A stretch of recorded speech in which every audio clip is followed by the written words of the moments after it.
When I was, my kids were starting to grow up, they were becoming teenagers. I began to feel very restless, and there was a point in time in which I felt a call to ministry. And I remember voicing it in our small group, which didn't go over very well. The people in the group basically let me know that I couldn't do that because I was a woman. Yeah, I did have an inner tenacity that I can't explain.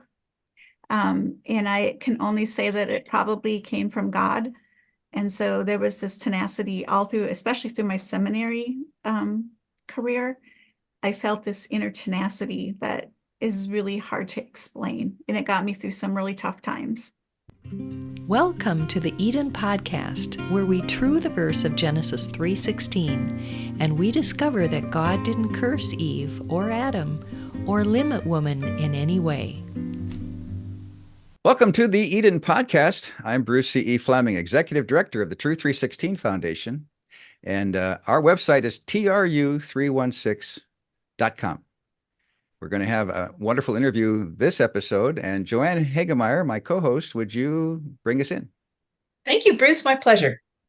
We are here with Pastor Faith Totushek, who has served as senior pastor in several Methodist and Covenant churches, earned her undergrad degree at Crown College and her Master of Divinity at Bethel Seminary.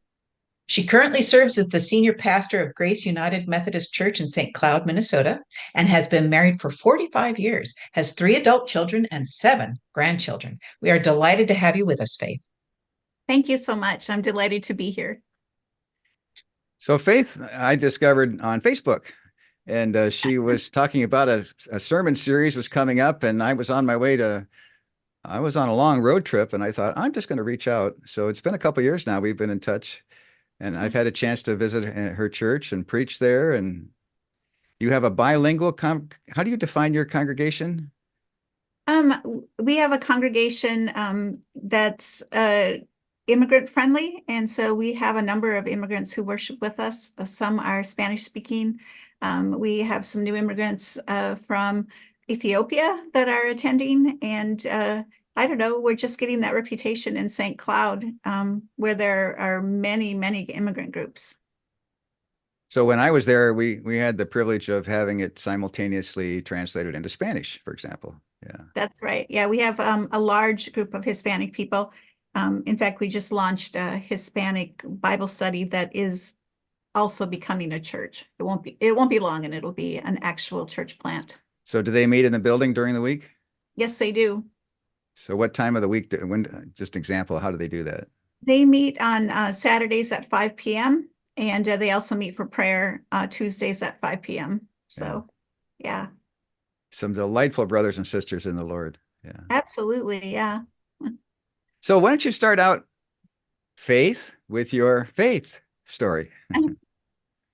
Well, since you emphasized the word faith, I'll start with how I got the name Faith. I was a premature baby, and there was a wonderful little nurse in the NICU. And whenever I stopped breathing, she would pray for me. She resuscitated me, though, and then she would pray for me. And it happened 3 times. And my family also called all the prayer chains in our little town. And many people were praying for me, and I did survive. And here I am. So they named me Faith. But I came to Christ as a 5-year-old in a little Pentecostal church in Bloomington.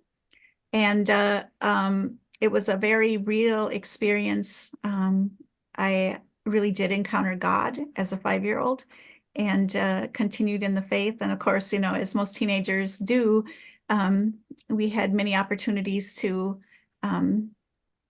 rededicate our lives and, surrender our lives and all those things at the youth meetings. So that's my faith story. Yeah. All right. So you know the Lord Jesus Christ as healer and as personal savior. Absolutely, I do. Yeah. So from there to the pulpit, how did you do that? Let's hear about your ministry story. Do you want me to start with the call? Absolutely. Sure. Okay. When I was, my kids were starting to grow up, they were becoming teenagers. I began to feel very restless, and there was a point in time in which I felt a call to ministry. And I remember voicing it in our small group, which didn't go over very well. The people in the group basically let me know that I couldn't do that because I was a woman. And so that was kind of hard. But I did enroll at Crown College and in the Christian ministry program, thinking that for certain, there would be something for me. And I remember the first day of class was such a funny story, because the first day of class, there was a man in our class, and he looked around and saw all the women in the class and objected. And it wasn't long before he left. And the next time our class met, he was no longer there. So it was kind of a weird experience. And it's kind of happened all along the way. But the Lord has been really faithful around the call and keeps reaffirming that this is the path I should go on. Did you have the same experience at Bethel? I had very supportive professors at Bethel, but there were students who often challenged me on my reason for being there. So Both men and women? At Bethel, at the seminary, largely men. But in my second call, there were some women who challenged me on my call to ministry. So you said call, and then you mentioned Crown College. So what's a call? How did you know?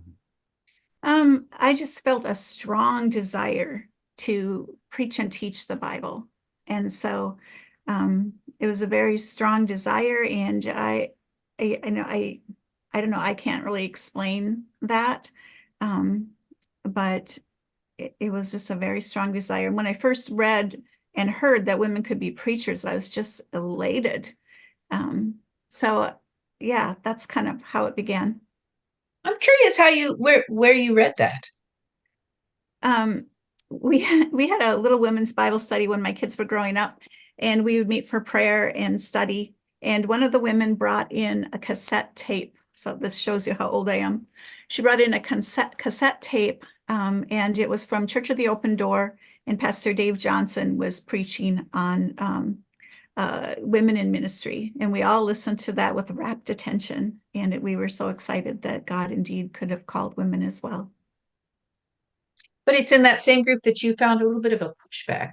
That was a different group. So the women's group was a group of women we all had little children at the time. And then the other group was a small group. It was a couples group. So different. Go ahead, Joanne. Go ahead. I was just trying to tweeze out that it was a different dynamic. Yeah, absolutely. The first group, you were listening to teaching from a pastor, and the second group, you were talking about a call, and it was a couples group, not a mom's group. Right. In the mom's group, we were listening to a teacher by our pastor, yes. And then the couples group, I was just sharing my heart. So yeah. So when you finished Crown College, you ended up somehow keeping on. Why did you go farther?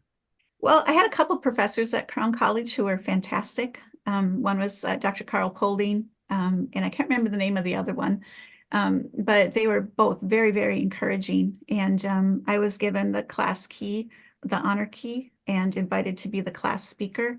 And so I was very, very encouraged by some of my professors to move on and attend Bethel Seminary. So I did enroll at Bethel Seminary, and that's where I started the seminary journey. So both you were determined. These schools are both in the Twin Cities area, so you were able to get to those areas. And you and Dan were living where? We were living in Buffalo, Minnesota. Yeah. Yeah, I did have an inner tenacity that I can't explain. And I can only say that it probably came from God.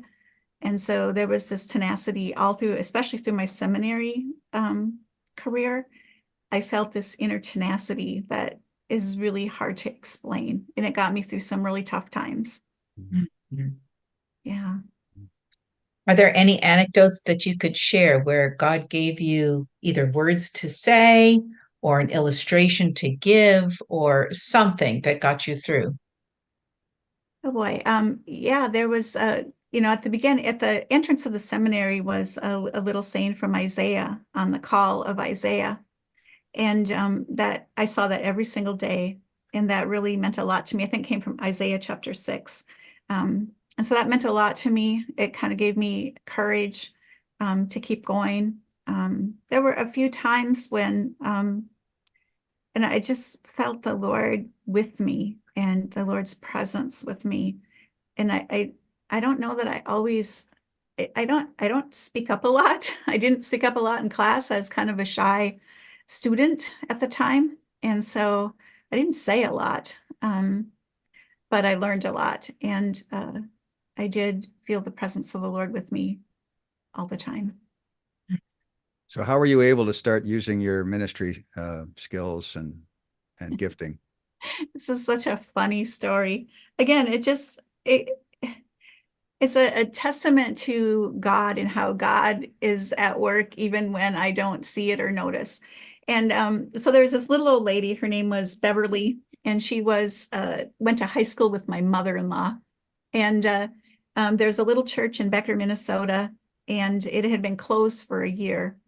And the people in the congregation thought, oh, we should restart the church.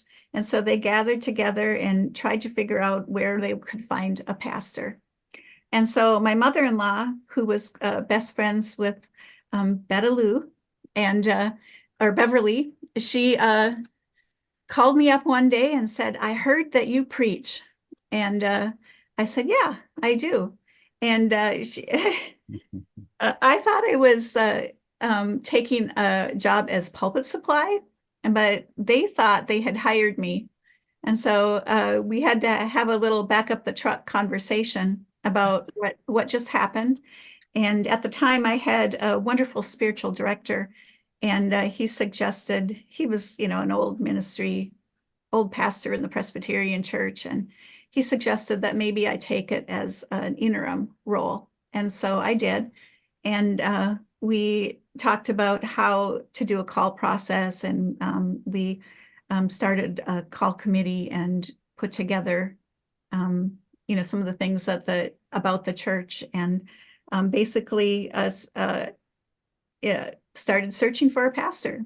And so it was fun. It was really interesting because I had to dig up. They had lost their church documents, and they had lost all of the things that that the organizational documents, and we found them. And there was this 95-year-old fellow that helped us reinvigorate all of the original documents of the church and restart the church. So it was quite the deal.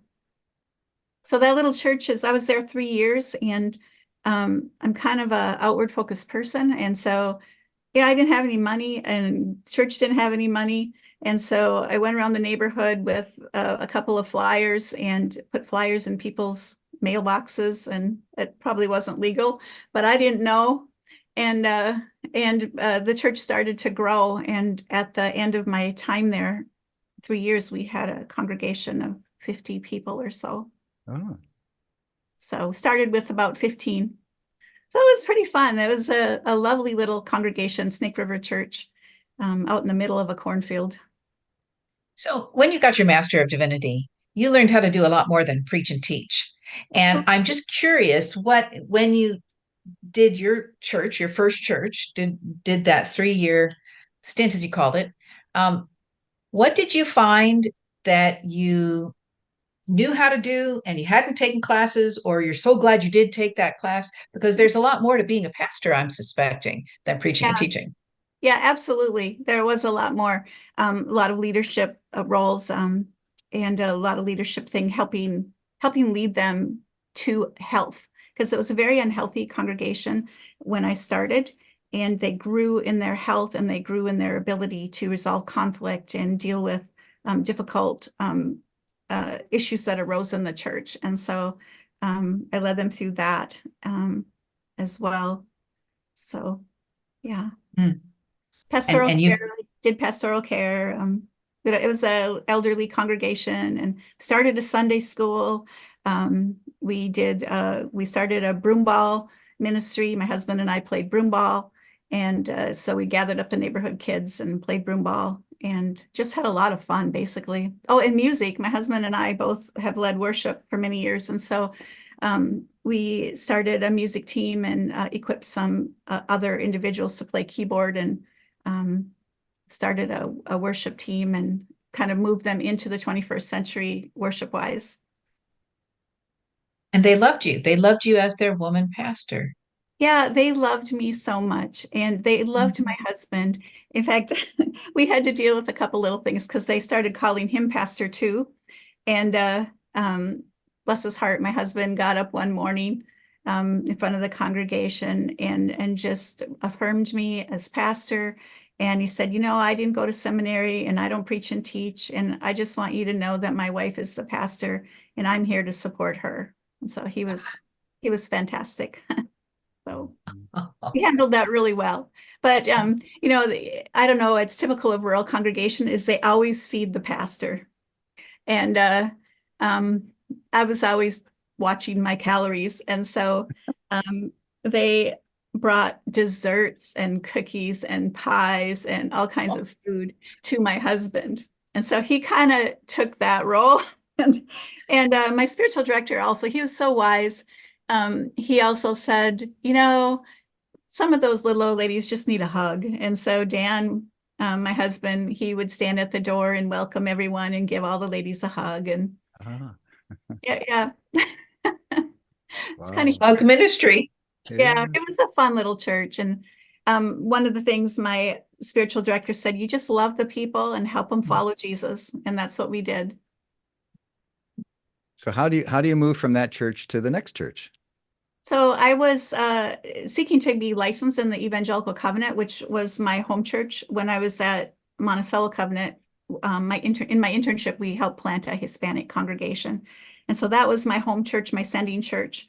And I had always wanted to be in the covenant. And so I met with the superintendents and to seek open calls. And there was no calls available in the Minnesota area.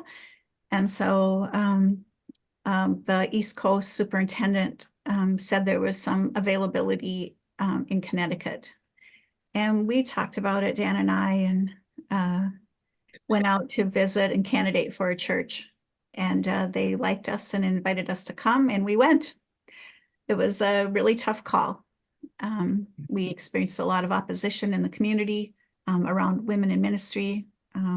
I had a woman in my church invite me out and tell me I was in sin for doing that.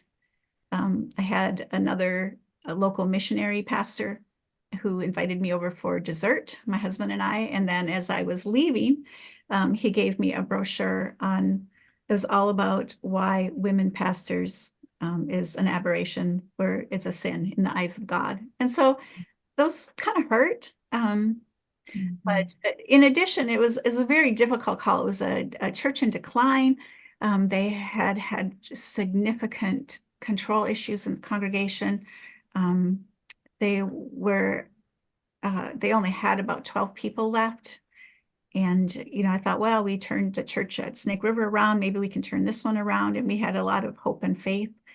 But it was a completely different dynamic. And while people were good Christian people, there was a lot of dysfunction in the congregation. And I was not able to turn it around, and turned back to Minnesota with a broken heart.